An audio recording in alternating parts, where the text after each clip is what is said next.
Boy, started out with a dream, turned it into a thing, turned it into a goal. Po' boys diesel, look where we are. Yeah. We ready to fight, we ready to roll. Fighting the cancer, fight for the goals. Cold that we roll, for Mama Po. Shout out to Missy, shout out Baby Po. Can't do it alone, it's all part of the craft. If you viewing at home, then you part of the family. Yeah, it's Po' boys, diesel, BWB. The dragon drive through black smoke in DIY. Let's get started and let's roll.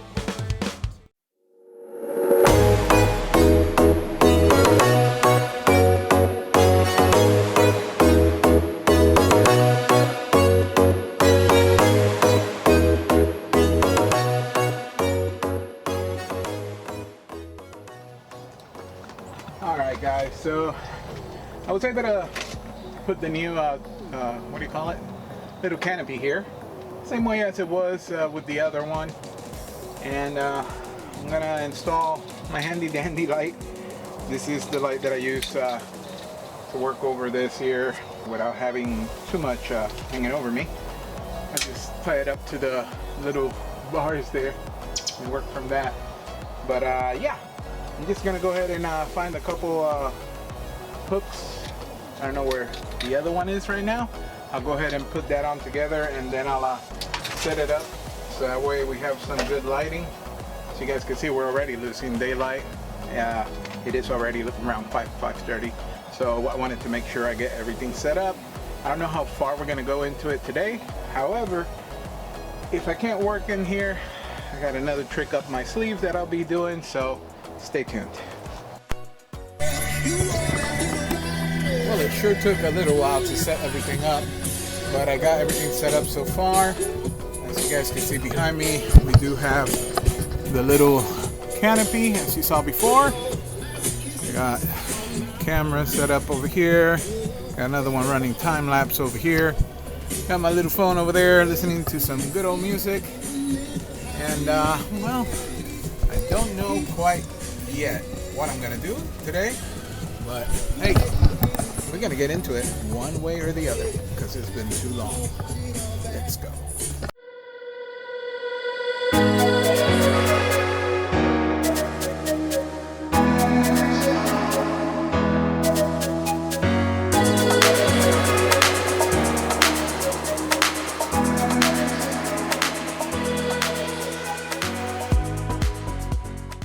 Alright guys, so as you guys were able to see, we went ahead and loosened up both plenums. I took all the screws or bolts out of it. Yeah, when it comes to having the CNC Fab 4-line distribution kit here, it does make that one bolt right in that edge there a little bit difficult, but it's not horrible. If you have a open-end wrench 13, you might even be able to use a 1/2 inch. You'll be able to get that with no problem, as you guys saw. And on this side, as you guys know, we had already removed all of this previously to get the lines installed for the fuel system, especially that one right there in the middle, right there. But you also have one of the plenum bolts that is back here. Now that plenum bolt right there, all you got to do is loosen it up a little, and just once you got all the other ones off, it slides off since it has that little cutout so that you can slide it in or out, which is pretty simple. Nothing big here to do. The reason I did remove those bolts is mainly because I ordered a new set of plenums, and obviously I'm gonna have to clean all that area out, take all the RTV that comes in it, you know, the Motorcraft stuff, which is amazing. But yeah, that's one part that we got done just to make a little bit of forward movement while the part gets here. Supplies on parts sometimes can be a little bit tricky due to the fact that, you know, all the hurricanes and all the stuff going on. what can I say? It takes a little while. Yeah, so now I'm gonna go ahead and take a look at something else to see if we can get that part done. But we'll see. It's already pretty dark, so you guys can see. But let's get to it. I'm not gonna stop right now. I gotta keep on doing something.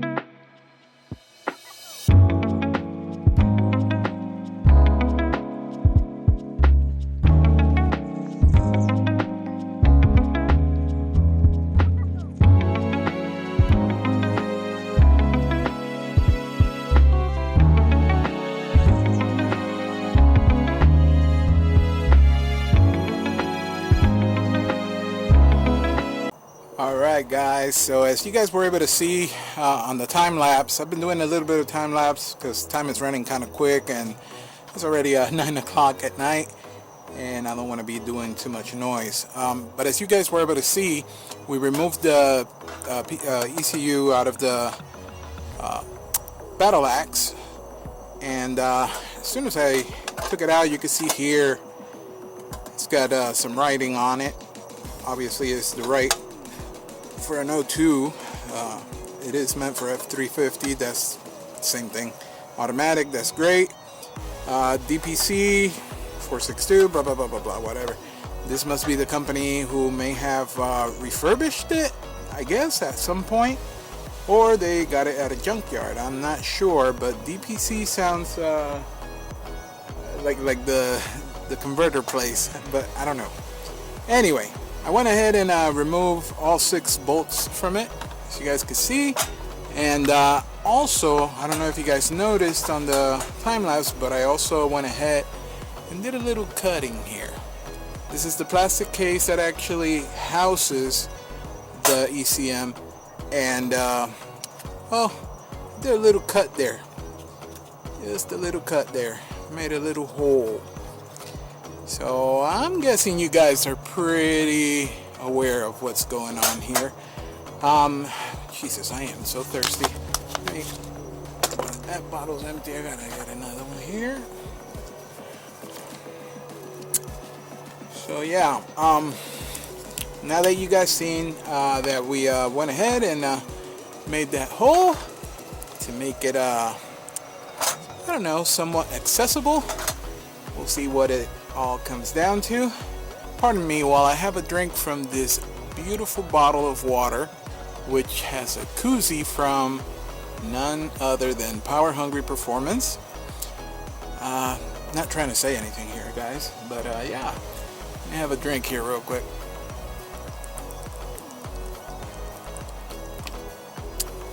And I'm having a drink only because, of course, I have to stay hydrated. And we've been doing a lot of things. Did I say how nice this koozie is? Look at that. Power Hungry Performance. Now this looks a little blown up with the light there. How about that? There we go. Yep. Oh, what is that? Oh brother, I don't know what that is. We'll see. Anyway, so we made the little hole for a little bit of access here, and I know, first things first, you don't want something to put pressure on whatever's going to go here, because that could damage it. And at the same time, you also want to make sure that that little something stays in the connection port back here, right there in this area. So I went ahead and removed all 6 bolts. I did it on time lapse, and I said, you know what, let me just go ahead and do this on regular speed so that way everybody could see and get a notion of how to do this thing if you haven't already. But yeah, this is what your ECM looks like inside, and this is the top side of it.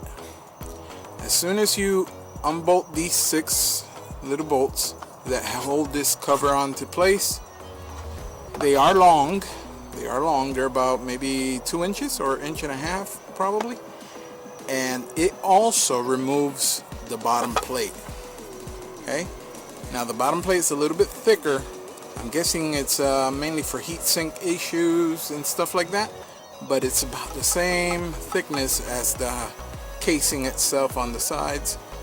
So basically it just comes right off. So you can see here, comes right off. We'll put this off to the side. Now, one very important thing to say here is that on these connectors, and I'm going to see if perhaps I could bring it up to the computer, to the camera, so you guys could see maybe a little bubbling here and bubbling here. That is a silicone coating that they put over these contacts here, okay? And it's likely on both sides. However, I've noticed that it seems like when they make these, or when they made them, they actually, I guess, dipped it into the silicone and drip dried this way or that way, whatever. That's why you always get these little bubbles of silicone on the bottom side. Oops, sorry, out of frame. That's why you get the little hanging bubbles. I call them bubbles, but they're kind of like a drip, right? Kind of like when you paint a car and you messed up a little bit and you get a little drip of paint that's ugly, and then you got to sand it down and all that good stuff. Well, kind of just like that. So it's very important that in order for you to install whatever it is that we're putting here, you need to remove all this silicone, okay? And not only on the contacts, where these little contacts fingers are, okay? Not only there, but also in between them, okay? Now you might say, how come in between? There ain't no contact there. Well, the reason being is that whatever's going here is kind of like spring loaded, so it holds, it kind of slips in and holds with pressure on those fingers. However, the pressure is distributed equally throughout the whole piece, and if you have silicone in between it, it could raise the spring loaded contacts and give you a bad contact with the ECU or ECM, whatever you want to call it. Let's just say the computer, the engine management computer. There you go. So that's basically it. So you want to make sure you remove all this silicone and in between it as well. This is very important, guys. A lot of people get a no start due to this. They don't clean this properly. They leave these little ridges of silicone even in between the fingers there on both bottom and the top side of it. So you got to clean it really nice. And I just have to say that I'm pretty grateful that we have a sponsor that is very, very, very, very good to us, and we love them very much, obviously, and we bless them every time, and they have blessed us as well. As you guys have seen on a previous video with an unboxing, we have here a Power Hungry Performance Hydra ship. Okay, so with this is what we're going to be installing into that ECM. So let's give this a opening here. Now, note to be taken, guys. Before you install your computer into your truck, make sure you get this code right here, okay? Make sure you get your code, because whenever you're gonna get tuning done on your ship, they're gonna ask you for that number right there, okay? It's a 4 digits right here. In this case, is Victor Delta Hotel 2, or VDH2. Okay, those numbers are, or those letters and numbers are very, very important for you to give to whoever's doing the tuning for you. Okay, that's very important. Now, the good thing of it is, in order for you to install your ship, which goes back there in the area that we were talking about cleaning properly, right here, Okay, this here actually comes with a little cover, a plastic cover. Okay, this plastic cover goes right over this area here, like so, usually, and hopefully when you get to your ECM, nobody has tampered with it and it still has it on it. And the reason I say why it's nice to have it on there, well, the reason is because that very same number from the ECM, I don't know if you guys could see it there. There might be a little bit too much light here. Let me try to lower the intensity of the light. Maybe there you could see it, I'm not sure. Anyway, the number is on there too. Now, for me it's really nice because I'm going to keep this. Obviously it doesn't go back on after you put in the chip.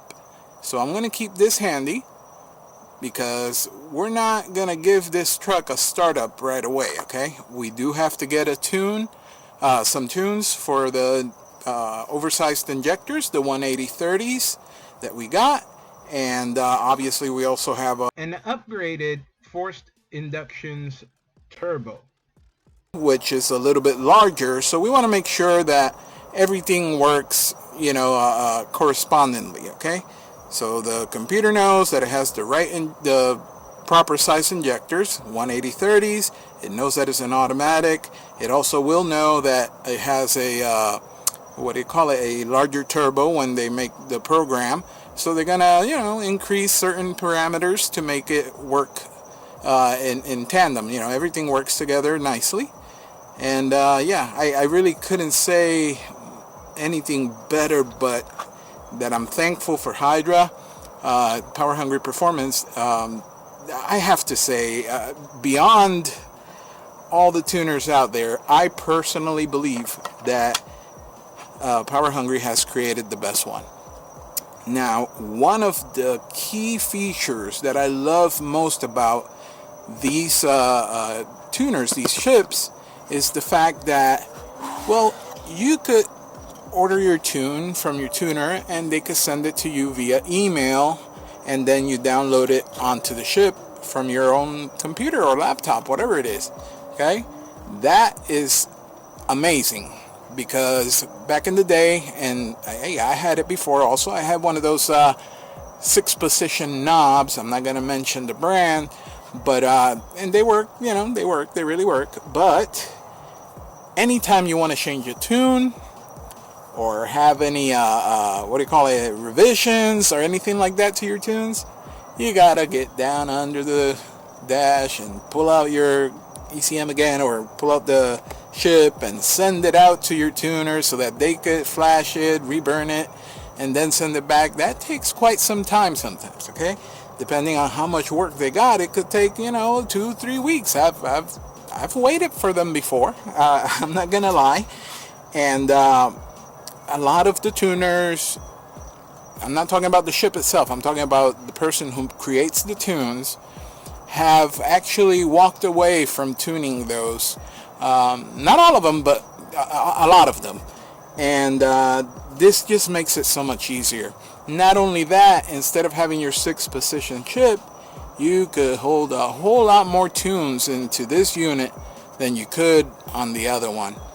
Instead of just 6, you got a whole bunch here. I believe it's a total of 15, 17. I can't remember right off the bat. But yeah, it holds a whole lot of them. So I don't know, let's say you have a few tuners that you like. Let's say, for example, we call our friends over at Power Hungry Performance, and they'll send you, let's say, give me 5 tunes, and they'll send you 5 tunes based on whatever you give them, you know. And then you call Brian Jellick and say, hey, Jelly Built Tuning, can you send me 5 more tunes? I need 5 tunes for this ship, for my truck. It has this, it has that. And you put it on there on position 6, 7, 8, 9, 10.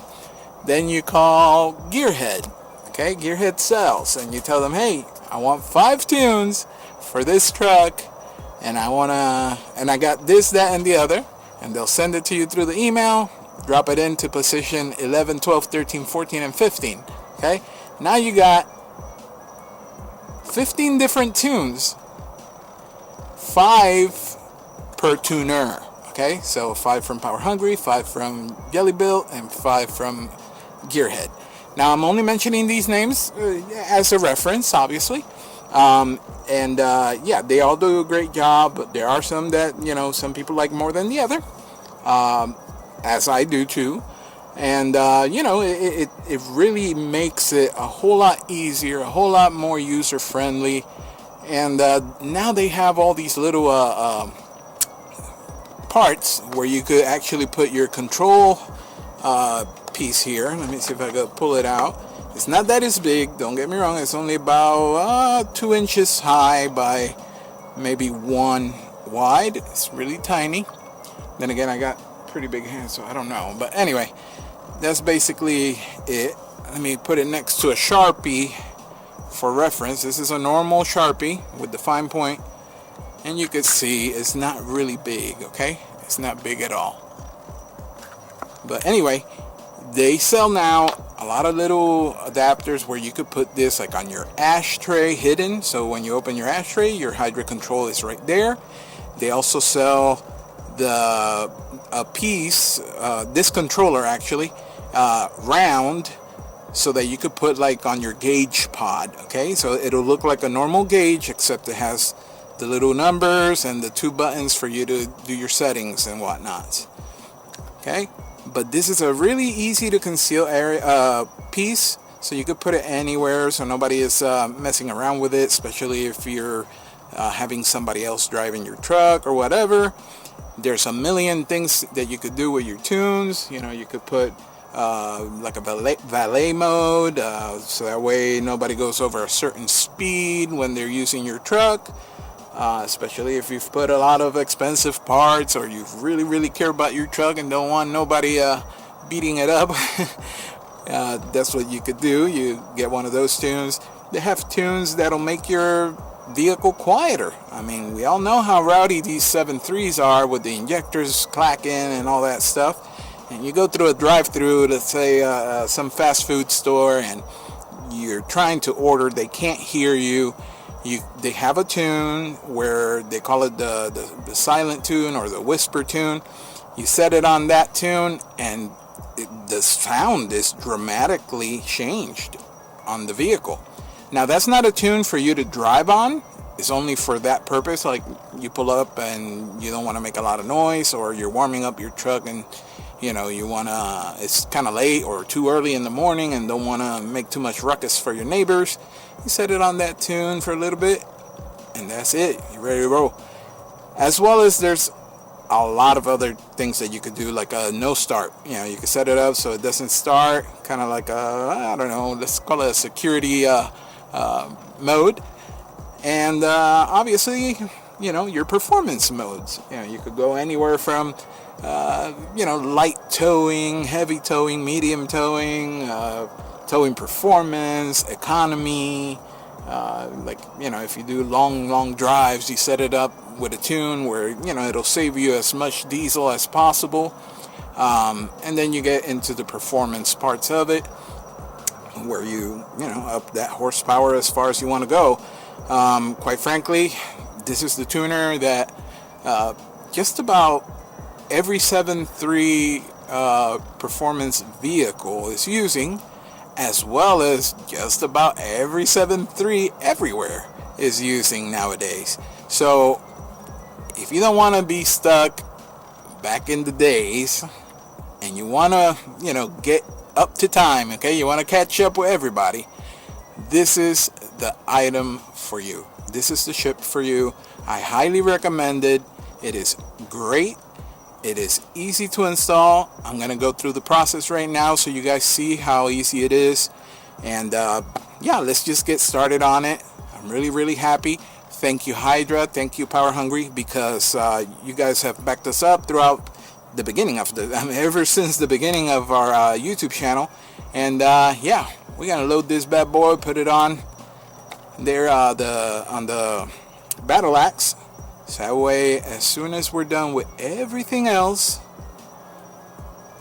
we have our tunes, we could get that startup, and we could coast into the into the road and just, you know, disappear into the sunset, because we got some nice stuff coming in with the tunes. I know I've said it a million times, the truck is not a 100% race truck like I'm building with the Pegasus or Ugly Betty. This is just a shop truck. Let's call it the tow pig, the shop truck, the parts getter, the transporter, the daily driver, whatever you want to call it. But you guys have heard it from me before. I'm very competitive, and I'm going to load here not only the tunes for everyday driving, towing, and hauling, and all that good stuff, but we're also going to have some spicier tunes for whenever we go to the racetrack and we say, you know what, today I feel like, I don't know, let me just send it down the track, see what the truck does, how it's acting up or whatever. Bum, bum, bum. Set it to that tune. Rock and roll. Okay? Obviously, 7.3s, you guys know very well, they're not emission equipped. So that helps out when it comes to the performance aspects of it. However, anything you do to that vehicle to perform better is a big help, believe it or not. And I don't want to be, what do you call that? I don't want to be a person who's telling you what to get. However, it is something that I would recommend for anyone, okay? Especially if you are like in the transport business, or if you're, I don't know, driving long road trips, or you're hauling a RV trailer, or whatever, your boat, whatever it is. You could get tunes specifically made to work with your vehicle to do that job specifically with more ease, okay? So, I think I've said enough about this thing for now. I don't want to get too much into it, but I'm going to put it right here where it was, and let's see what's in the box. Sorry for my dirty hands. As you guys know, I did some other stuff there on the truck. Okay. Set this here. Let's put this box back over there. Oh, yeah, I'm going to get another drink of water because, you know. Yeah, hydration. All right. So, let's see what we got here. Okay. All right, now this is the ship itself. Okay, it's inside this Mylar or anti-static, what do you call it, bag. That way it avoids any, you know, magnetic fields, electric fields, whatever, from, you know, messing with whatever's on it, if you got any tunes on it. Sometimes you can buy them already tuned. Now, as you can read on this one specifically, let me lower the light some more, maybe. I can't really. There we go. Truck will not start until programmed. Okay? Until programmed. So, this is blank. Okay? This is completely blank. No program in it. But we're not doing a startup today. Okay? We're just installing this, putting it on the truck. That way it's ready for when I call for my tunes. I just load them on with my laptop, and we could do our startup and go from there. And like I said, especially when you're doing startups, and let's say you have a little issue with the tune that you got, the good thing about these Hydra ships is, hey, I got an issue. Can you guys send me, or can you guys do a revision? You don't have to take out the ship and send it out through the mail to whoever your tuner is and go through all that. So you can just do it right then and there. Some tuners already have some files available to where they could just pull up your name and stuff, and they already see the program they made for you, and you tell them, hey, it's doing this and that. They could revise the tune, fix whatever needs fixing if it's on their end, and send you the new tune via email, like I said, quick and easy. So that's the ship. We already seen over here the little control unit. Now over here, there we go, and inside on the bottom, here we go, we have a wooden handled brass brush. Okay, wooden handle, brass brush. Now you're gonna ask me, why are you emphasizing on wooden handle? Well, you're gonna see here soon. Let's put this off to the side here real quick while I dig in here and see what else we got here. There we go. Pull all the goodies out here. Woohoo! Lots of it. Alright, we'll leave the ship in the box here, and we'll leave the module for now. And we'll go look through what comes in the box, okay? Now over here, as you guys can see, are the installation terms and conditions, okay? So it'll tell you everything, how to install it. Okay, it'll give you how to do all the features, how to change your tunes, switching over, how to change the intensity of the light, or stuff like that. It gives you all. So it comes with it, which is great. However, I also exhort you guys to visit their YouTube channel, Power Hungry Performance. They have lots of how-to videos there, and you know, they talk about multiple vehicles that you could use the Hydra on. They dedicate also to the DTs, you know, with like the international, let's say like the buses and the heavier equipment stuff that have a DT 444. They use another tuner that they also make. It's called the Orion. So there's multiple options available. So if you guys are like a bussy, you know, one of the guys that have a bus and turn them like into a RV or whatever, hey man, kudos. I would love to do that someday. Unfortunately, we got too many projects right now. None of them are done, and we got to get to it. So, but yeah, they do offer tunes even for the buses, and that's something that I've always looked forward to one day in the future, doing something cool with one of those buses. Just got to find the right one of these days. You never know.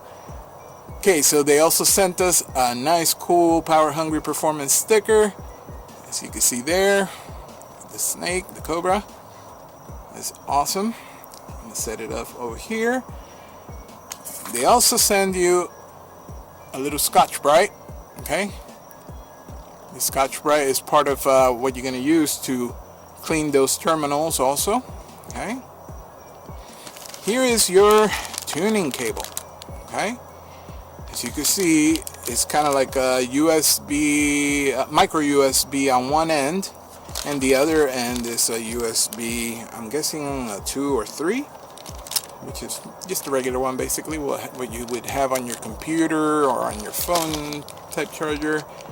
There we go. Here it is. 6-foot mini USB cable, A, so it's a USB A, to a right angle mini B. So that's a mini B on this side. Mini B. You can barely see it, but I'll show you as soon as I pull it out.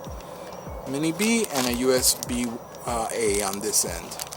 So this is what you're going to use to download your programs onto your ship and do the changes on your computer, or if you're doing the tuning yourself and you got the software and the knowledge to do it, or learning how to do it, this is going to be one thing that you're going to use a lot, okay?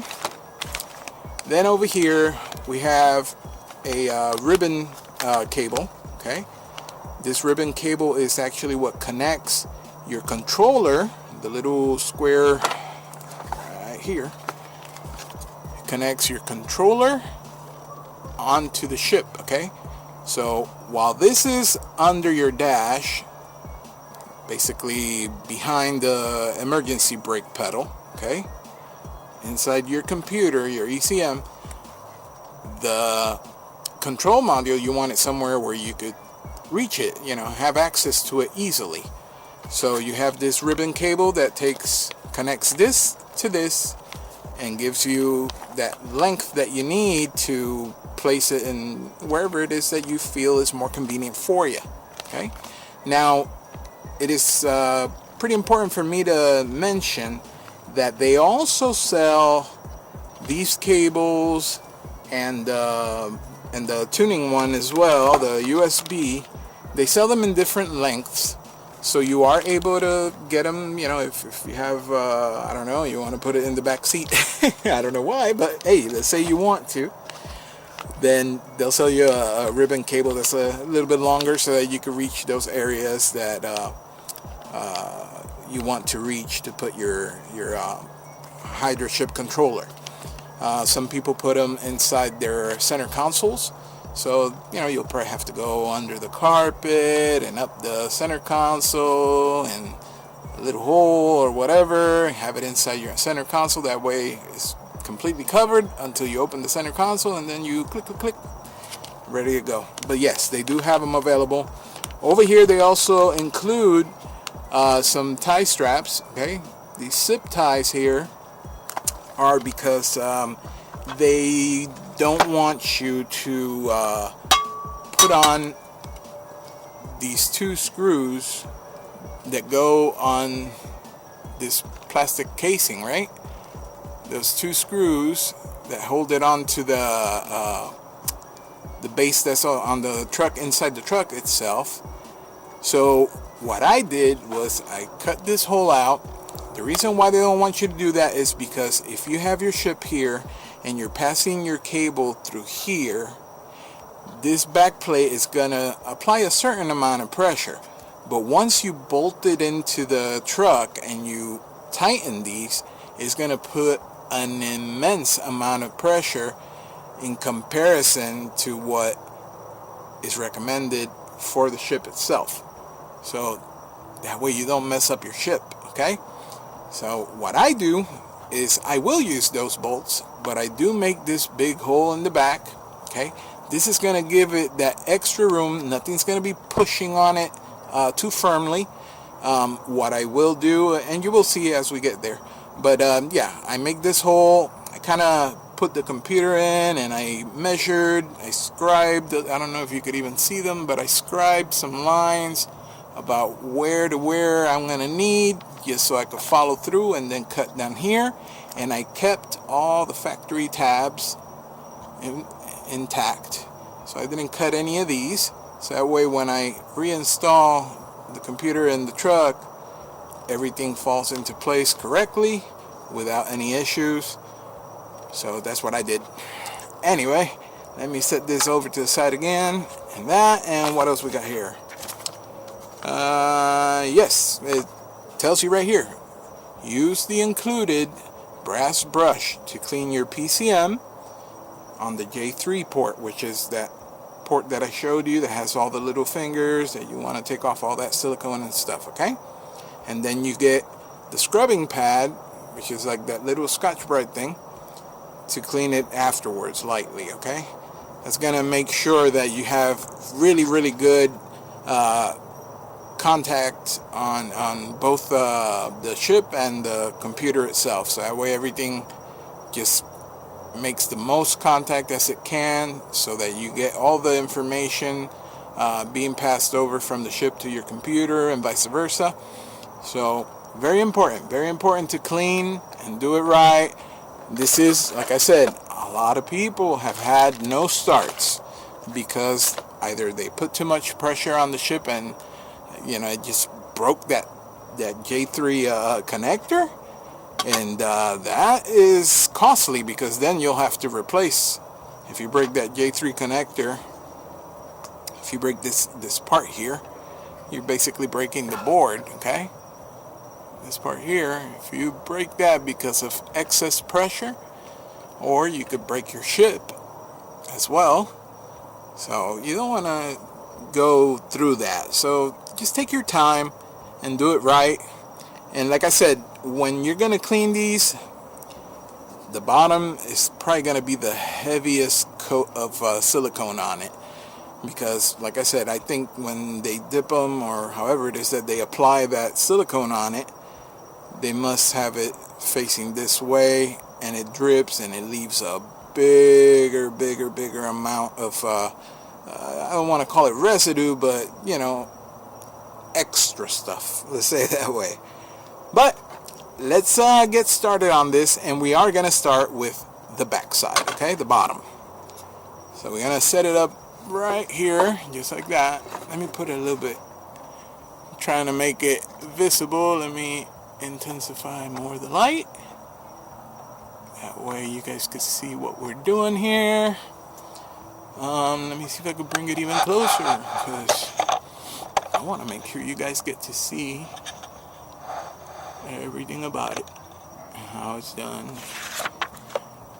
Alright, now here's the little brush that they included with the package. Okay, it's a brass brush, and you guys heard me say wooden handle. Okay, it is a wooden handle, yes. And yeah, you could get them with plastic handles, you could get it with multiple materials. I've seen them in plastic and ABS, I've seen them in even metal for the older ones. But you're going to use this, the other end of your brush, okay? This side, the square end, and you're going to place it basically almost flush to the computer, okay? And what you're going to do is you're going to take all this extra silicone, like those little bubbles that we were talking about, off the big parts with this, okay? So you're just basically going to use the edge, the bottom, like that. And you can see it coming off of my hands, hopefully. Oh man, I'm kicking around the camera, but hopefully you can see it. You want to make sure you get that out like that.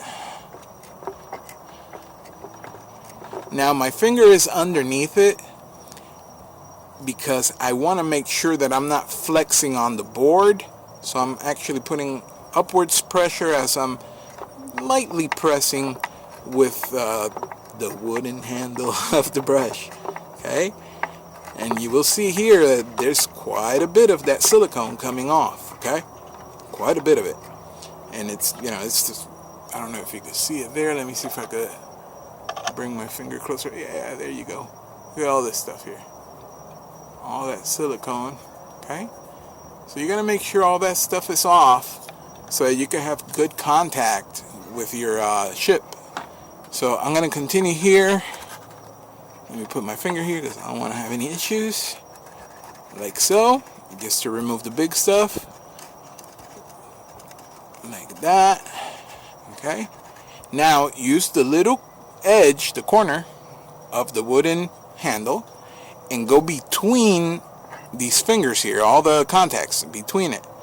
Some of them are a little bit harder, like the ones at the end, because you'll fall off the side. There we go. Make sure you clean everything in there with the corner there. Get in between them really nice and good, like so. Now don't worry, this ain't gonna hurt your board. It ain't gonna hurt the contacts or anything. Okay. Matter of fact, this is the way that Power Hungry recommends that you do it. Okay. Just like so.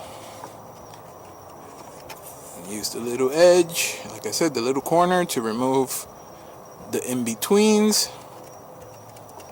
I like to make sure I get each and every one individually in between there, like that, so we have no issues with the connection.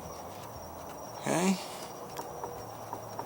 And like I said, this is mainly for the bottom side that you're gonna do this this process here, because this is where the majority of that silicone basically collects. Okay, that's where it all ends up at. And once you got that done like that, you will notice that, let me bring it a little closer. There we go. You could probably see that it's it looks dusty, and the dusty is actually all the silicone. You can see the particles on my finger, all the silicone that has come off. And yes, there is quite a bit when you're starting off. Okay, if it's never been shipped before, you could guarantee there's going to be quite a bit of that silicone on there, and you have to make sure you remove it because you don't want to have any connection problems. Now, I personally like to take the end here also and give it a little once over like that with the wooden handle, as well, just like that. And then a little bit like this, just to be extra sure that we get the other side of it, like so. Okay, really light. Now once you've done that, we're going to step into using the brass brush. Okay, now once again, this is a brass brush. It's not going to harm your board. It's not going to harm the contacts. These contacts are all tin coated, and the tin is actually stronger than the brass itself, so you're going to be perfectly fine. But you do want to make sure it's nice and clean. So we're going to take this brush just like so, scrub at it. Okay. Now don't worry if you see a little bit of discoloration. That's just the way it is going to look, because you're taking off all that stuff, all the silicone. But what you want is to make sure that all those contacts are really nice and clean, so you get the proper connection that you're going to need when you put on the chip.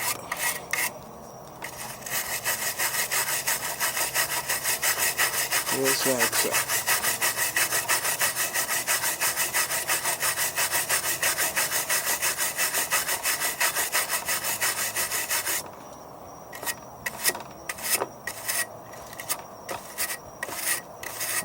Alright. Let's have a look here. Oh yeah, those contacts are looking mighty fine right now. They look really nice and clean. Let me see if I could bring it closer to the... right about there. Yeah. Alright. Yeah, they're looking mighty clean. Really nice.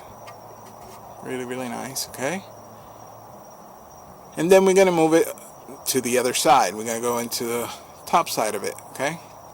Now this side, it probably won't have the collection of the massive amounts of the silicone on the top here. Okay.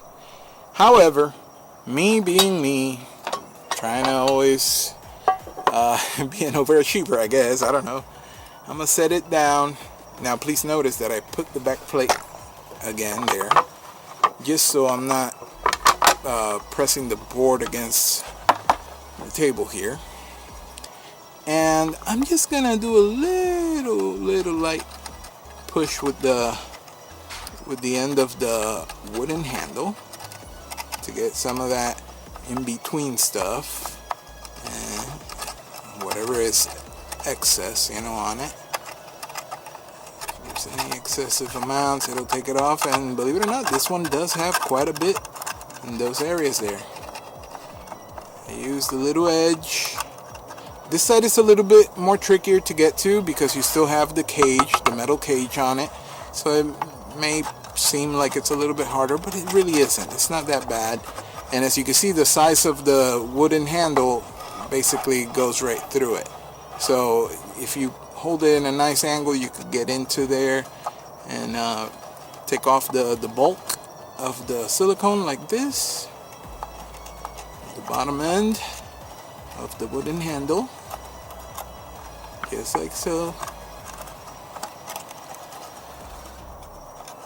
And then I like to do the little corner like I mentioned earlier, just to get in between all the contact surfaces, or the fingers is what they're called, I believe. At least when I went to electronics school. I am an electronics engineer after all. But yeah, we just push all this stuff out like so.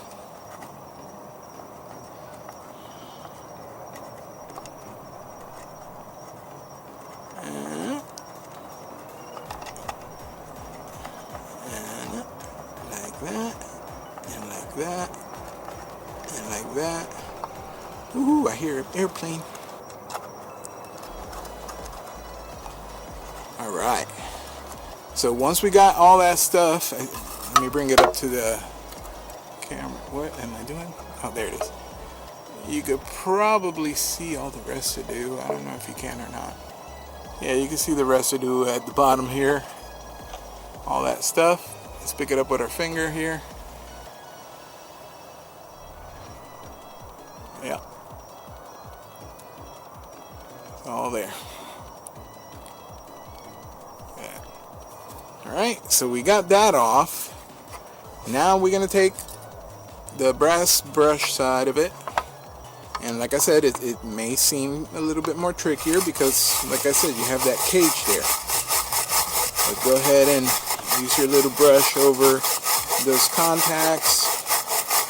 Like I said, this ain't gonna hurt it because the brass is softer than the tin material that's used to coat those fingers there. And then I like to kind of like go in here, swipe it out like so, and give it a little bit more. Now it may seem like I'm taking a long time, but it's because I'm talking to you guys and I'm trying to show you guys the way I do it, and the way I do it is actually the way that Hydra or Power Hungry recommends you to do it. Okay, I know we don't like reading instructions, I know that, we're guys. But when you're spending money and you have a vehicle that you need, don't you want to make sure you get things right? That way you're not stuck because you decided not to read an instruction or follow directions. I'm not saying to follow mine, okay? I'm not saying that.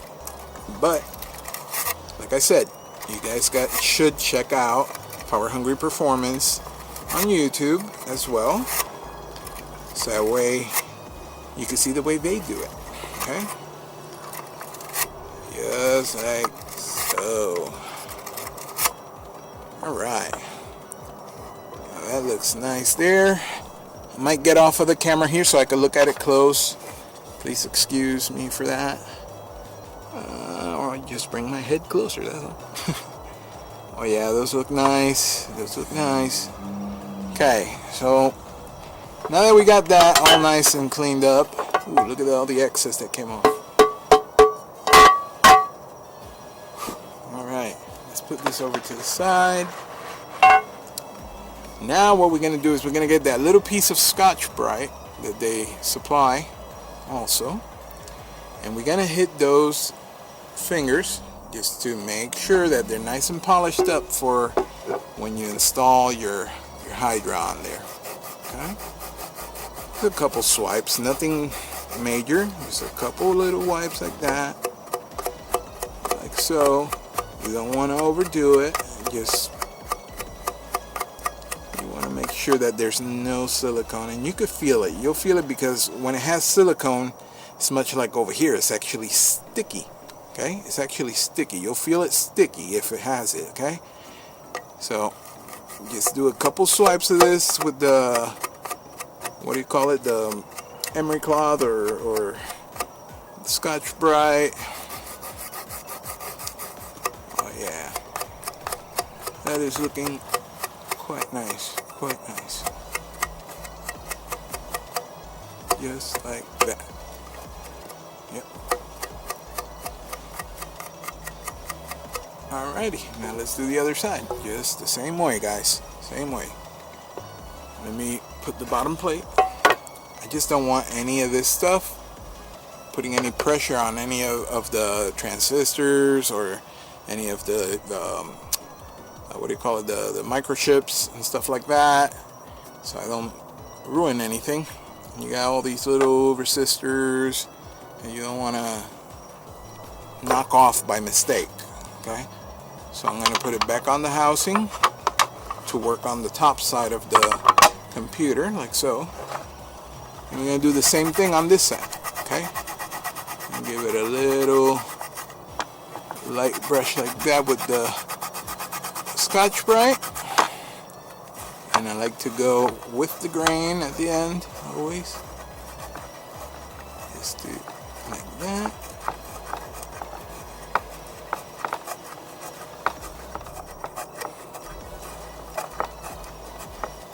Like I said, guys, if you take a little bit of time and concentrate on cleaning this properly, okay?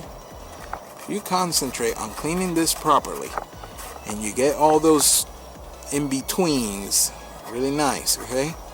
You get all that out, it's almost a guarantee that you will not have any connection issues. Okay? Look at that. It's beautiful. That is beautiful. And both sides, yep. Really nice and clean. Let me get a little bit up here just for reassurance. Little edge. Same thing on the side of it. After all, the ship is a pressed fit. Like I said, it's spring loaded. And you don't want anything throwing it off. So I want this whole J3 contact to be proper. That way it takes the ship and goes to town. Just like that. I don't know how well you can see it, but there we go. Yeah. Those are some clean puppies. And the same thing on this side. Oof. The shine is so strong. Here we go.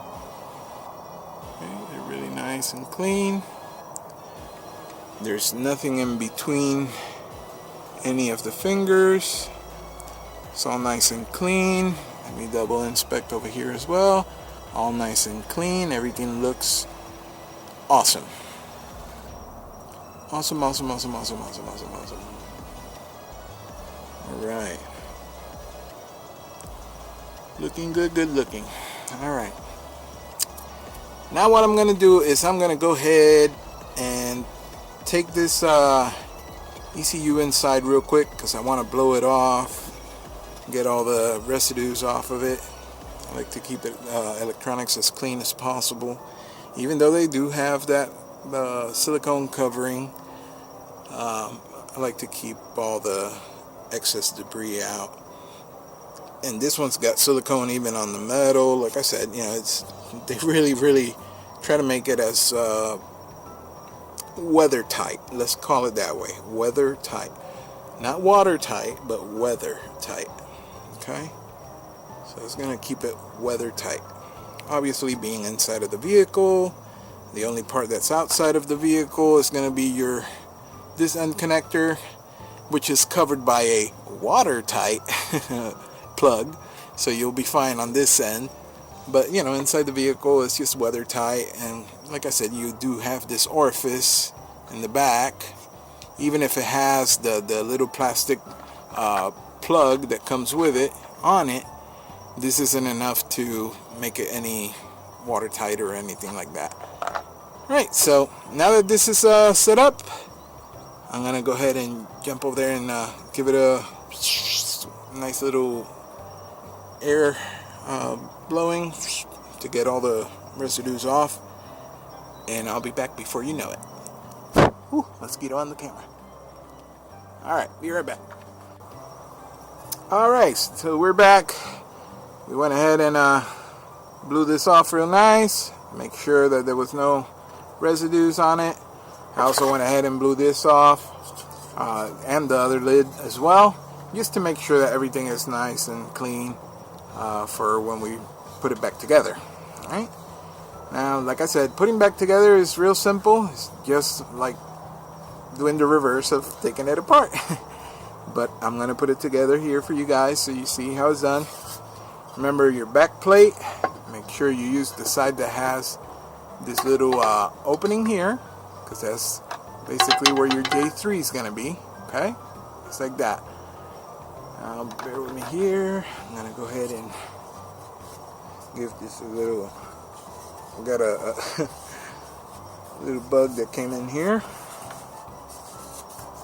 Get it out. Very good. Everything is clean. Alright. Now let's put the ECM, like I said, J3 connector right on the... Oh, there we go. On that little slot. Okay? do it like this so you guys can see it. It's the bottom side, okay? Just the bottom side, like that. Okay? And once you got the bottom side on, and I'm literally saying on it, it's not really bolted or anything. It's just there, okay? It's just there. Once you got that on, then you start moving on to your next phase, which is actually replacing the top cover. As I mentioned before, this top cover has some writing on it. Obviously, they replaced the computer on it at some point, and this one came off of a 350 Super Duty, apparently, right there. F-350, same thing. If you ask me, it's the same thing. Automatic, okay, that's a good thing. I'm gonna go ahead and place this on there.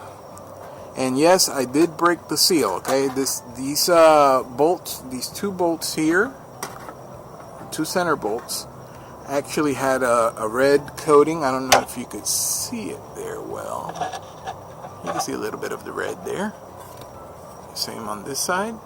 Yep. They had a red coating. I guess that's for warranty purposes. However, warranty on this unit, I do not intend on using.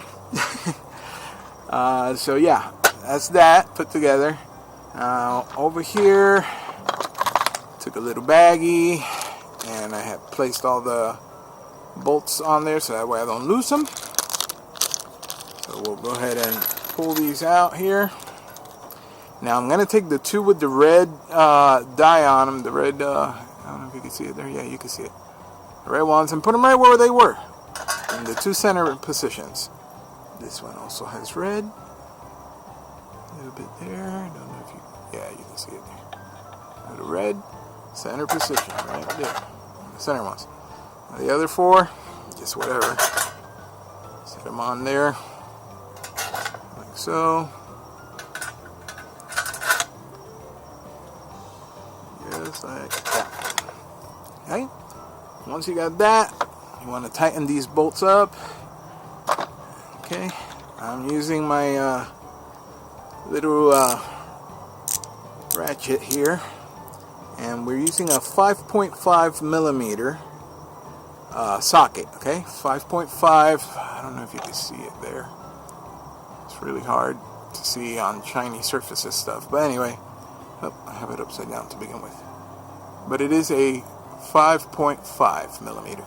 Okay, 5.5. Put it on my little ratchet, and we're gonna tighten these bolts down. Now I like to go by hand first and make sure we have thread engagement. Sorry, like so. There we go. Once you feel those the bolt grab, you're in a good place. Yep. Same here. Yep. Now I like to also drive them down by hand as much as I can. And the reason why is that due to the nature of the size of these little bolts, okay, and the socket that you're going to be using, the 5.5, they are, when you're torquing on it, it barely goes in there, okay? They're real tiny, so there's just a little lip that you're holding on to, and as you're, wrenching on it, it comes off all the time. So I rather just drive them as far as I can by hand first before I even begin the torquing down process. All right? So let's do all the other three that are left here. Got the center one down, this back one, got it down like that. Give it a little bit more because I don't want to be fighting with the socket. And now the front one.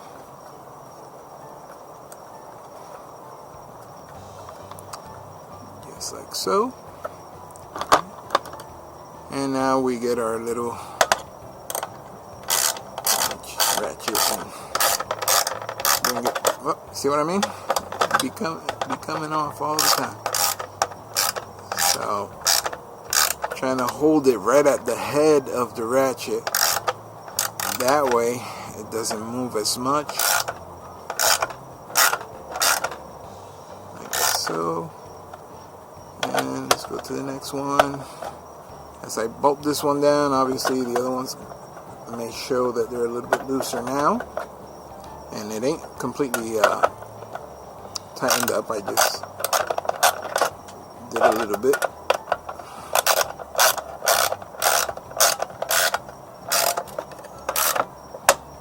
Okay. Let me hit this other corner back here.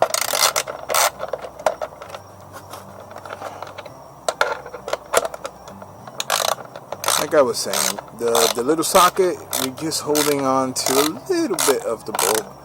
There ain't really much there to begin with. Those bolts are really, really tiny. Alright. Let me get this other edge, or this other corner.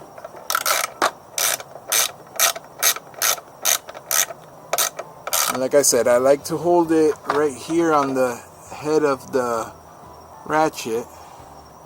That way I could keep it more steady over the bolt to avoid it from coming out so often.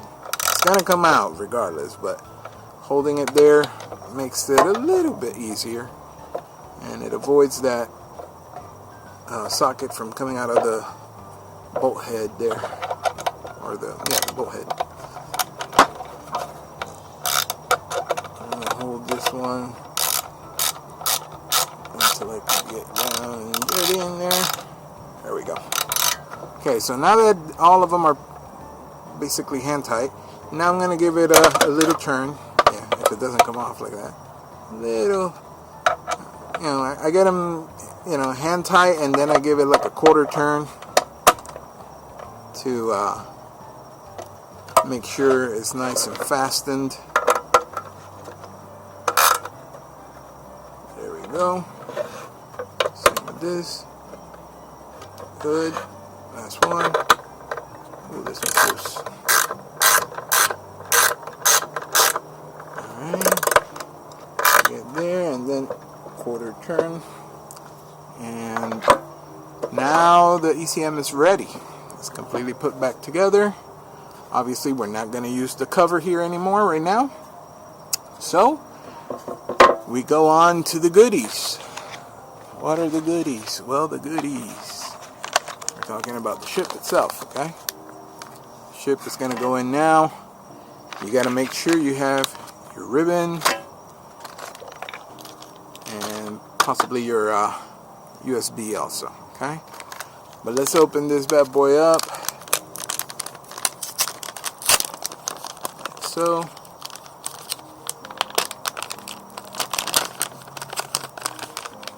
Let me see.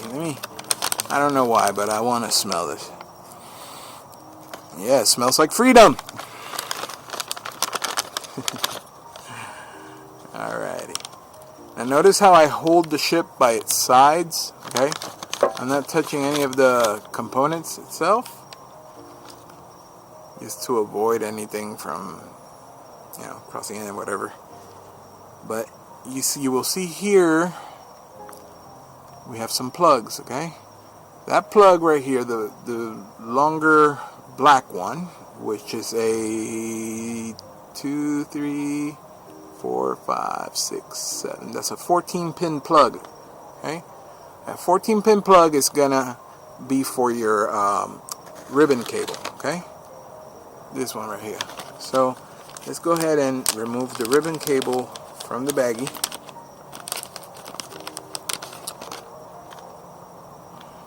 Set the ship. I'm gonna set this ship right over its own bag over here while I get the ribbon cable unwrapped. It's got a rubber band holding it together like so, and we're gonna undo. I'm just gonna undo a little bit of it, okay? I don't want to undo the whole thing because we still got to go to the truck and do all the installation stuff. But I'm just going to unravel a little bit of it. I'll put the rubber band to keep it in place. That way it's not in my way while I'm working. Okay, just a little bit.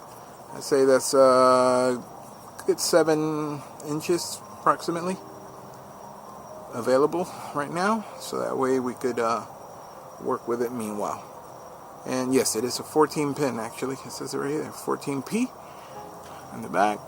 I don't believe that. Yeah, you might be able to if you got good eyes, but if you're like me, you ain't gonna see it.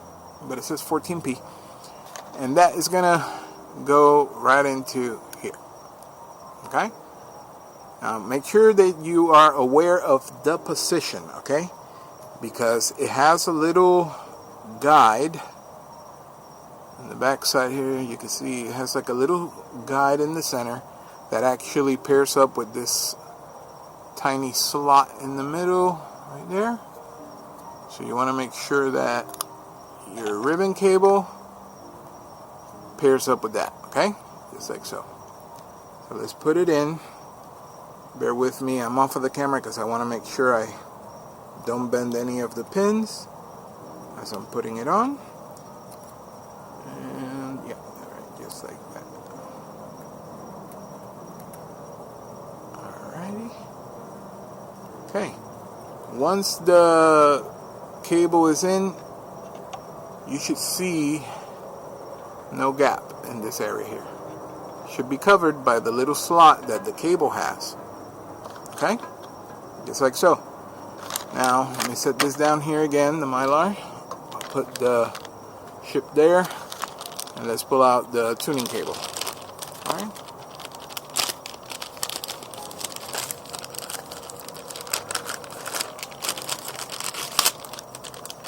Alright. Now we got the tuning cable. Let's take these little ties off. The wire ties.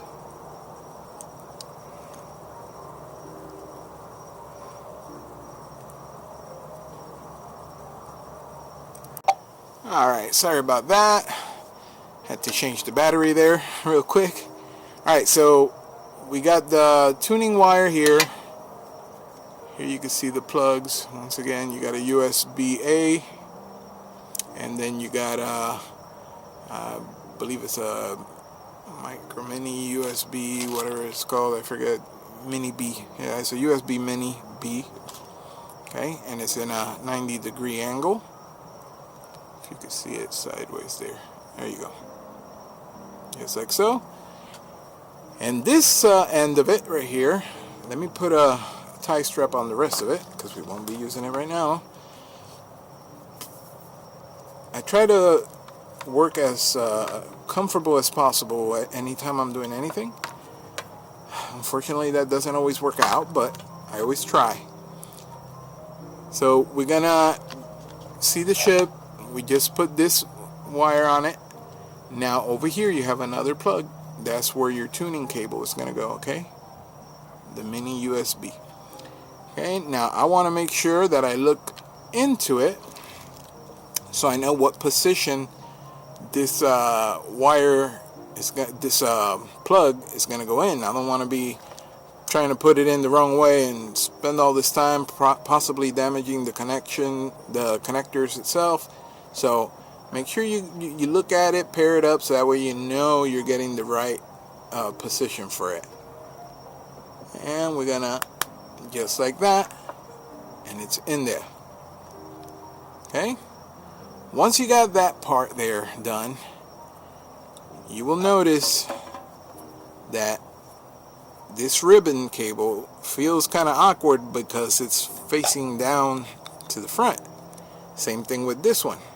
Now the reason for that is because the ship on the back side here, you'll see this is what's going to connect to your J3, okay, that area there, and it's going to have to go on your ECM, okay, you're going to have to go on your ECM, but it has to go like so, okay. So you gotta send basically the end with the cables in first.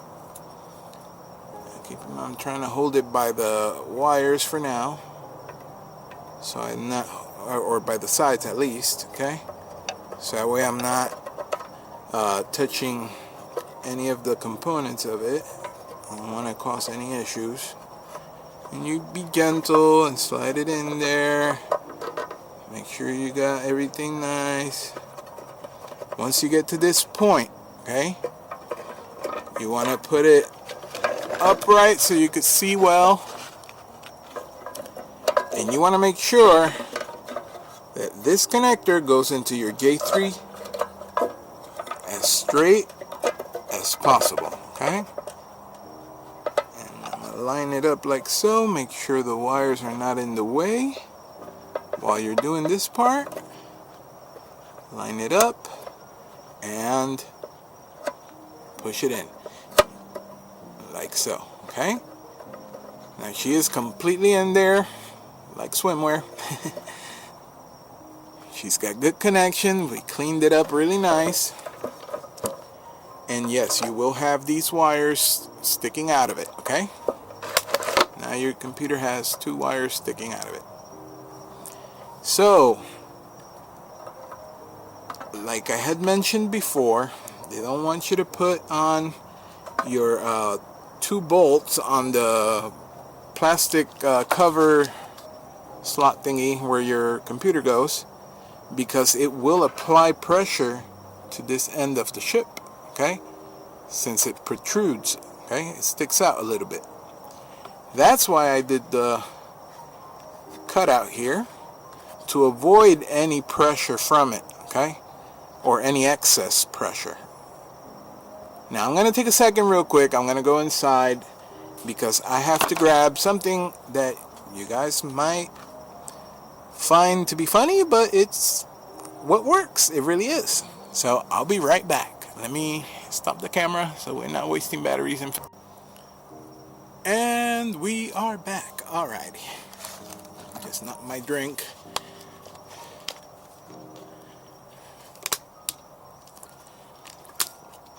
Alright.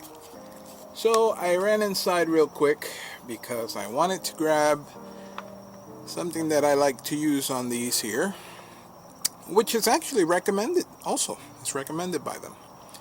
And I've done this not only with this chip, I used to do it with the other ones as well, to make sure that the chip doesn't walk out with vibrations, especially on our diesels. You guys know that they are nice and rattly. They like to shake. Alright.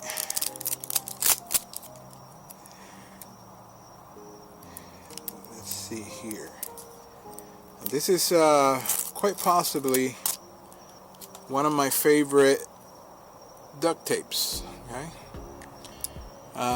No advertising here. Okay. No advertising whatsoever. But I like to use a good quality duct tape, so that way when we put a piece that wraps around the chip, it holds it into position.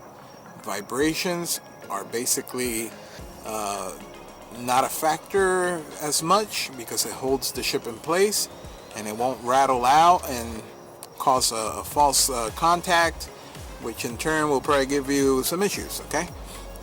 Like no starts and God knows what else. I've never had it happen, so I wouldn't know. But it is a thing, okay? I have had a couple customers back in the day who came in and, hey, my truck ain't working, it doesn't want to start, this and that. Can you come check it? And sure enough, I would go to their homes, check out their trucks, and I'm like a little bit puzzled at first. And then I would ask them, do you have a tuner? Yeah. I have a, what was it, a TS6 or a DP, whatever it was. And it had walked off, creating a false connection. That's normal, okay? So it happens with any of them if you don't take the appropriate measures to lessen the possibilities of that, okay? So grab you some duct tape, a good quality one, preferable. That way it really holds on there, sticks nice. And let me go ahead and pull off here a piece.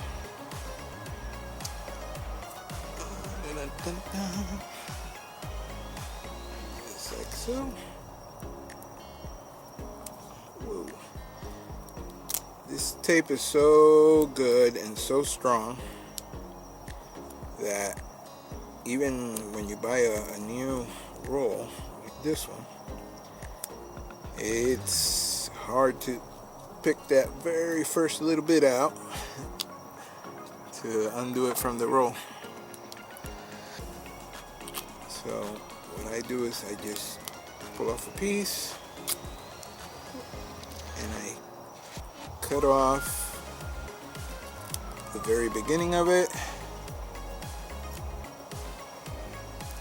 just avoiding it from coming undone because it's the closest to the edge, which means it has more exposure to the elements and making it sometimes a little bit harder to stick. Now I'm going to grab here, I would say somewhere around 8 inches of tape. Okay, cut it off here real quick. I know I'm off the camera. I'm trying to do this in my hands here.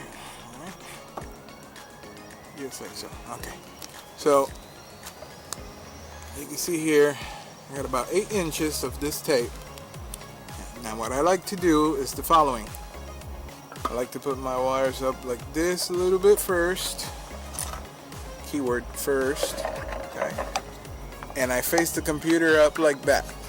Okay.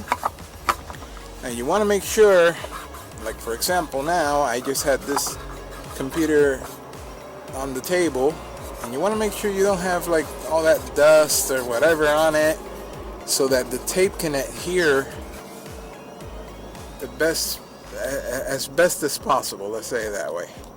Now what I'm going to do is I'm going to take that very same Scotch-Brite that they sent with the ship, and I'm just going to give it a little itsy bitsy scrub down. Some people might say, hey, that's overkill. So be it. That's what I say, so be it. If it is, so be it, because I'm not risking it for the biscuit. Alright, see, I get all that stuff off. I don't know if you can see it on camera, probably won't do it justice, but it got a lot of stuff off of it, believe it or not. And when you have debris and stuff like that, it makes the tape harder to adhere, or it comes off prematurely.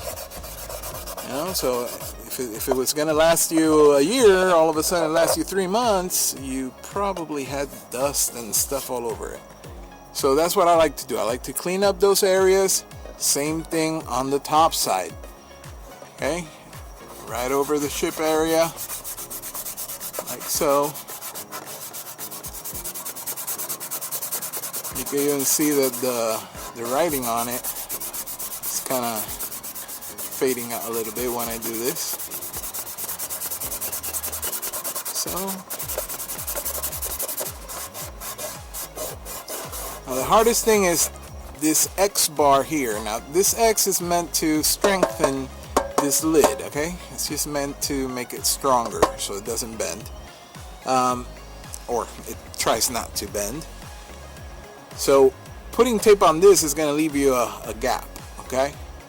So I like to start from the very end of it, so I'm not touching that, and then wrap around, okay, onto the other side. But we just hit it with the Scotch-Brite there. Now I'm going to go ahead and wipe it off to make sure. Sorry, I know I'm off camera. Just to make sure all that stuff is off, and the base material is nice and clean and ready to accept the tape that we're going to put on it to hold it into position. Alright, so what I like to do is, since the ribbon tape the ribbon wire comes right down smack the middle, okay? Comes right down the middle of it. I like to take it and I push a little bit extra in and I move it off to the side, okay? That way I can wrap the tape over the chip itself without having this in the way, okay? So let's start right here, because like I said, we want to stay underneath that X reinforcement for the case, right underneath it. That way we don't have that gap. And I like to go slow putting on the tape because there's a little step here, and that step right before I continue going forward, I go ahead and run my nail through it. That way it takes that step, it takes that same contour with the tape, so it is fully sticking at all times, okay? Think about it as if you were doing a vinyl wrap on a vehicle, okay? Where you want to make sure there's no air bubbles, stuff like that. Or tints. Think about it like that. That's the way I like to put tapes and stuff like that, to make sure that everything is nice and holds true. Okay? So little bits at a time. Now this area here, obviously you're going to have a little bit of an air gap, okay? Because the chip protrudes, it sticks up a little bit. Let me see if I can put it sideways and you can see. Yeah, you can see there that it kind of sticks out a little bit, okay? And that's completely fine. That's completely fine. Just do your best to get wherever surface you're going to be taping on next. Make sure that you're hitting it as good as you can, so that way you don't step into any type of issues with it shaking and coming off the contacts. Just like so. Alright. Bring it on down. Just like so. Alright, so she is wrapped, installed, really nice, inside to the computer. We have the ribbon and the tuning cable right off to the side.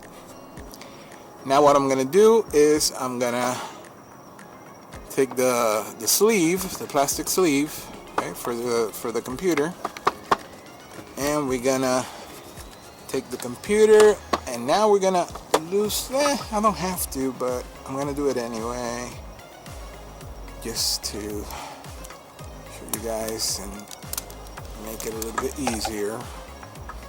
I'm just gonna unwind once. I don't want to unwind the whole thing.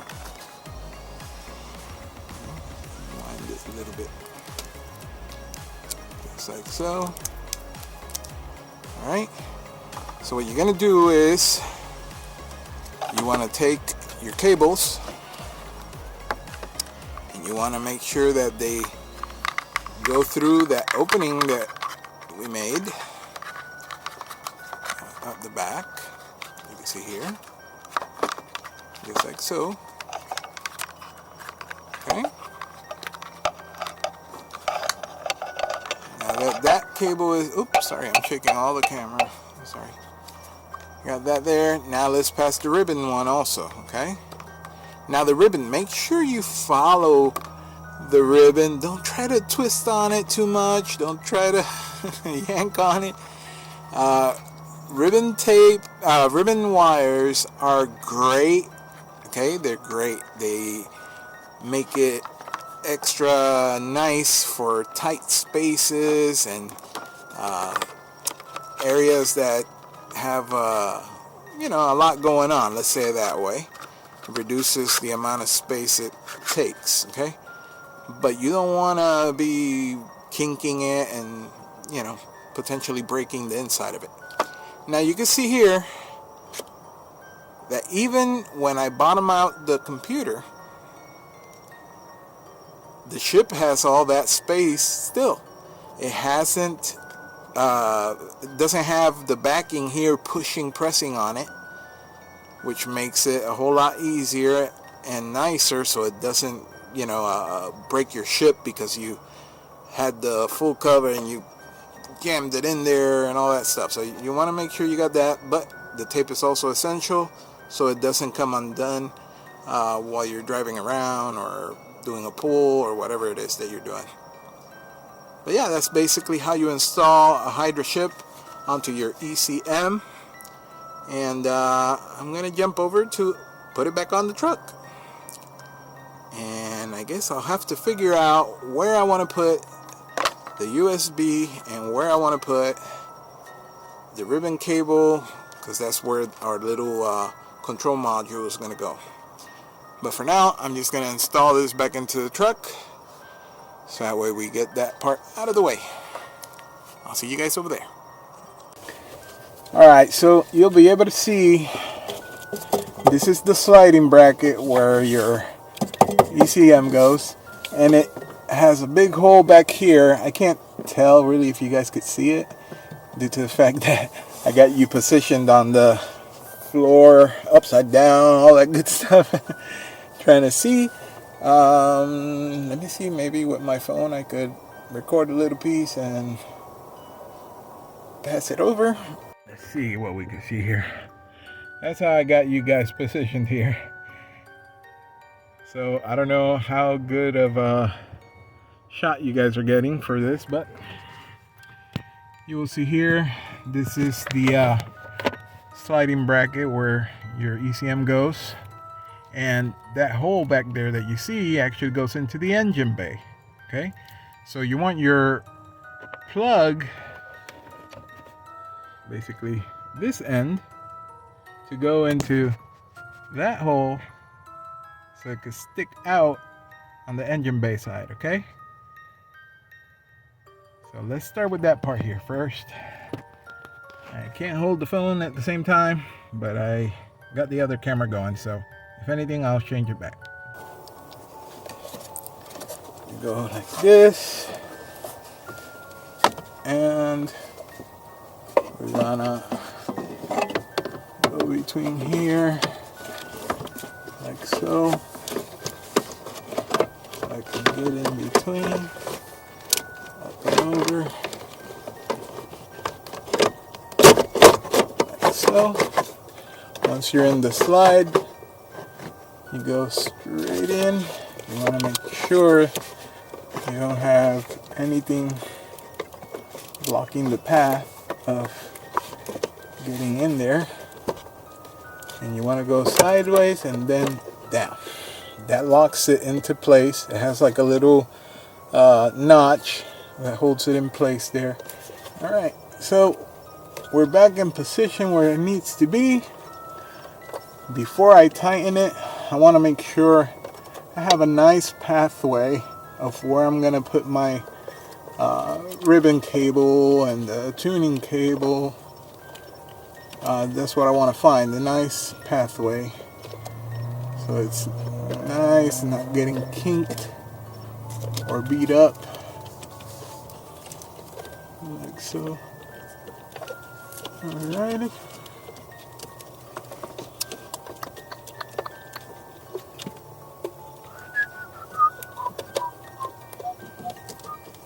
Alright, here we go. There's the ribbon, and let's pass the tuning cable back there too.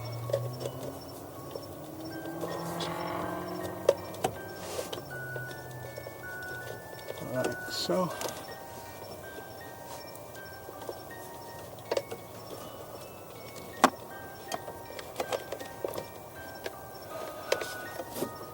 This cable has quite a bit of cable, so I'm going to go ahead and undo it now that we're over here, so it's easier to fish through.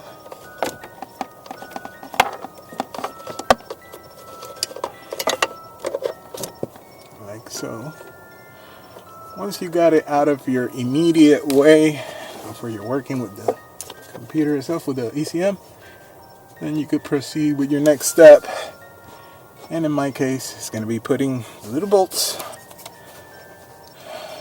back on to the computer housing, or whatever you want to call this, the bracket.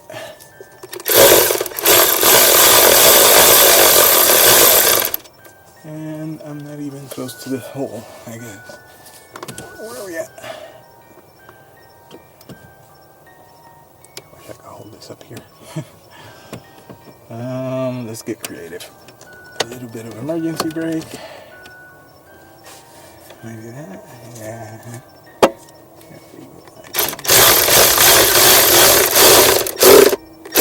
Just like that. Okay. Nice and secure. And let's put the top one. See, that's why I make the little hole on the back of the plastic casing. So that way the ship can protrude. It is being held by the duct tape. So it's not going to rattle off or slide out. And then we can actually bolt all our fasteners back on where they belong. This avoids from extra rattling. Because when things are loose, they move a whole lot easier. So I'm trying to avoid that.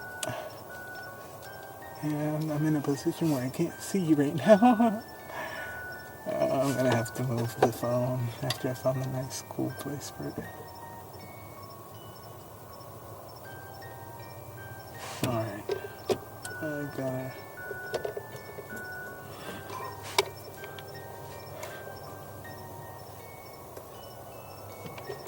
Where are you, little star?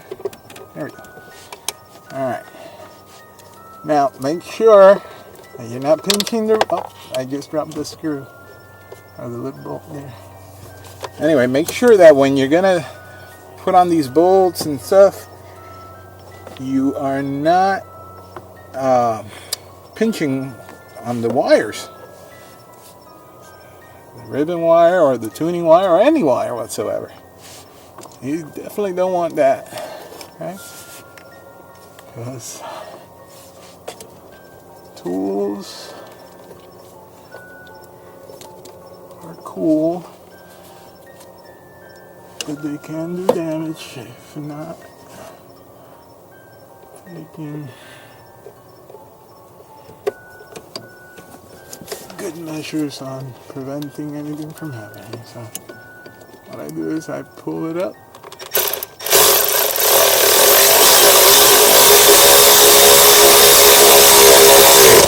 Just like that. And boys and girls, she is locked in place. We're actually burning the midnight oil, so I can't make a lot of noise, so I don't want to bother the neighbors. But we gotta get some work done. We got a little break on the weather, so might as well take advantage of it, right? But anyway, today we're gonna be working on the BATTLEAXE here. So you guys can see I already pulled one of the intake plenums off right there. They're both loose. Well, I took this one off. I'm going to go ahead and remove all the excess silicone, RTV, whatever you want to call it, that was on here. And we're going to clean that up so that way we can install the new plenums. But I'm also going to have to do some exploring. As you guys see, maybe back here, I know you see a bolt back there. I don't know if you can see it on the camera. It's far away from my view right now. But anyway, you see that bolt there? I got to look for a lot of bolts. And if you guys were able to see my blooper video where the hood actually fell on my head, that was not a fun experience. But up here, I have a magnet here that was holding a lot of bolts. And there's a lot of bolts missing after the hood fell on me. So I'm going to have to do a lot of exploring. Thankfully, all this here was sealed up, so nothing apparently went into those runners. So yeah, but I say we get started and make this process go by as quickly as possible. But it is already midnight and this is when we're getting started. So let's go. Bye. Alright guys, so as you're able to see here, we already got the first plenum on. Looking mighty nice compared to the original ones anyway. Yeah, little by little, doing little changes at a time, and we will get to the bottom of it. Now I know these have all those shiny new bolts. However, you will notice back on that corner there, it still has the factory bolt in blue there, forward blue. The reason for that is because where that bolt is positioned, it is incredibly hard to get out and put in. That's why when you get the manifolds, they have a little slit cut out, including the factory ones. You can see there that the end of that plenum right here, it has, see, a slit. So that way you could kind of like sneak it in there and then do your adjustments. But anyway, we got that one on. It's time to get on to this one. I just pulled it off. I'm gonna go ahead and clean up all the old RTV there. As you can see, I had another RTV that I was gonna use. However, I guess I had it for a little bit too long in storage and it went bad.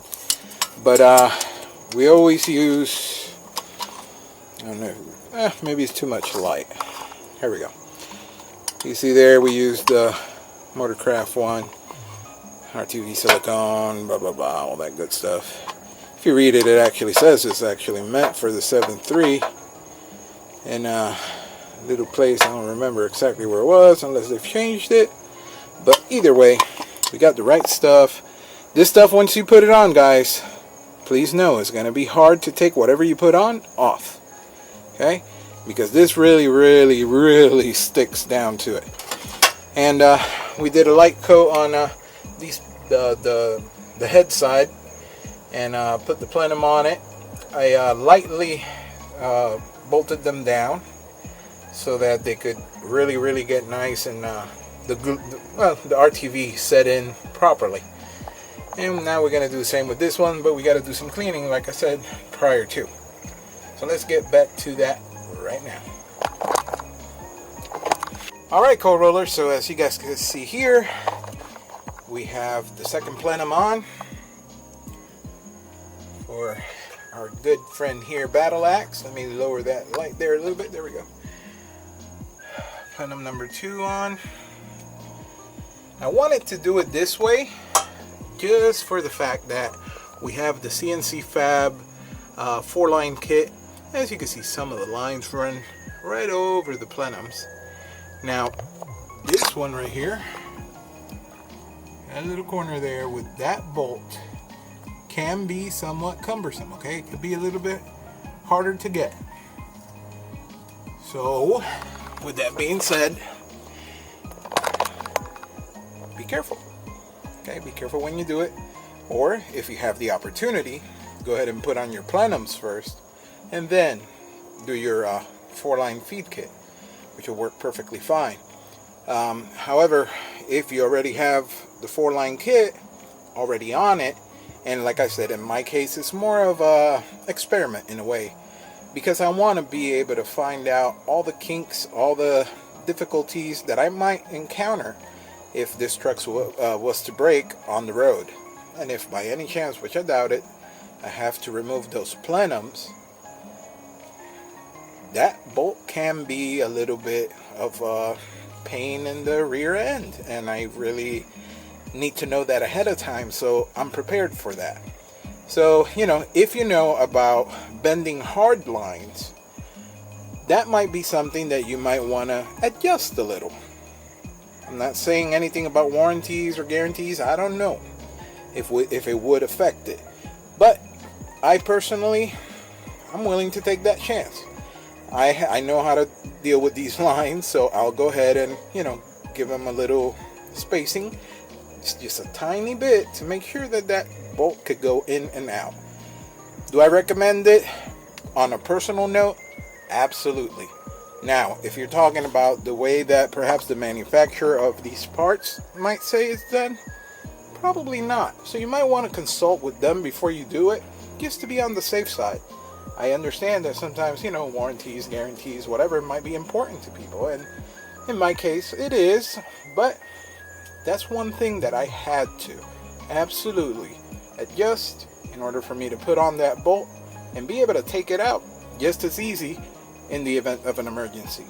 Now, at the same time, this is kind of like practice. And you say, practice for what? It's not that I'm going to be taking these plenums off every day and now and then, but you guys got to keep in mind that we're going to have 2 race trucks here pretty soon with the Pegasus and Ugly Betty. So it is quite important, if you ask me, to be able to take these parts, anything on top of the engine off as soon and as quick and as efficient as possible, because you got to turn around your vehicle before your next round, or if you're on a drag and drive like Pegasus will be doing, sometimes you might break down on the road. I don't want to spend hours and hours and hours on the road and not make it to my checkpoint or where I'm supposed to be the next racetrack. So little practice, little knowledge goes a long way for when it's time and the real deal happens, which is to be expected on a race vehicle. Okay, same thing with a daily. It could happen here too. I mean, we've all had issues with our vehicles at one point or another, but on a race vehicle like Pegasus, oh my goodness, you can barely see it. It's like 2 o'clock in the morning now or so, 1 o'clock. Anyway, Pegasus is over there, BATTLEAXE is over there. When you have vehicles like those where you're actually pushing its limits, that engine wasn't really meant for that. When you start sticking something over, I would say you're safe around 400. But anything over 500, 600, 700, reliability goes down with performance. Okay, they don't usually go hand in hand. That's why drag and drive projects can be extremely hard to do efficiently, because you have to create a vehicle that is kind of like a best of both worlds. You got to be able to drive it on the road, hopefully with no issues, and then you got to race with it, and then turn it back to the road and race with it for a prolonged amount of time, sometimes 3 days, sometimes 4 days, sometimes 2 weeks, depending on what event you go to. So a little practice never hurt anybody. It actually made people better, and that's what I'm trying to do even while working with these, since this is basically the same platform. It's a 7.3. We got some things that will be used on the other trucks as well, like the 4-line CNC fab fuel kit. So we want to make sure that we know those little let's call it little things that you want to kind of adjust prior to having an issue. That way, if an issue was to occur, you already have it taken care of, and you could address whatever it is that you're trying to get to at that moment. Now, I'm not saying I'm perfect and I'm going to find every single little nick and cranny little issue or thing that I might be able to improve on, nor can I fix them all either, but you got to give it your all. You got to try. Okay, so if you see it, address it. If you don't see it, well, it's understandable, but keep your eyes out. Try it out. Why not? I'm using this truck as a practice at the same time. Granted, all this stuff, like I had said before on the previous video, the CNC fab kit, it is mounted on there, but it doesn't have any Teflon. I use Gasoila on all the fittings. I haven't put that on because we wanted to do a mock-up, because I knew these little things may be an issue. So I left it. Haven't really set it down until I was done doing all the other things, and it's gonna stay that way for a little bit until I could reach a point where I'm like, okay, it's time to get it done before I put the next part and then I can't reach. So take a little bit of note, and advantages for you are that you learn as you're doing things and you try to address those little issues. That'll make your life a whole lot easier, because let me tell you, if there's one thing I do not like, it's a headache. Like the one I got after this thing here hit me on my head on the video you guys saw.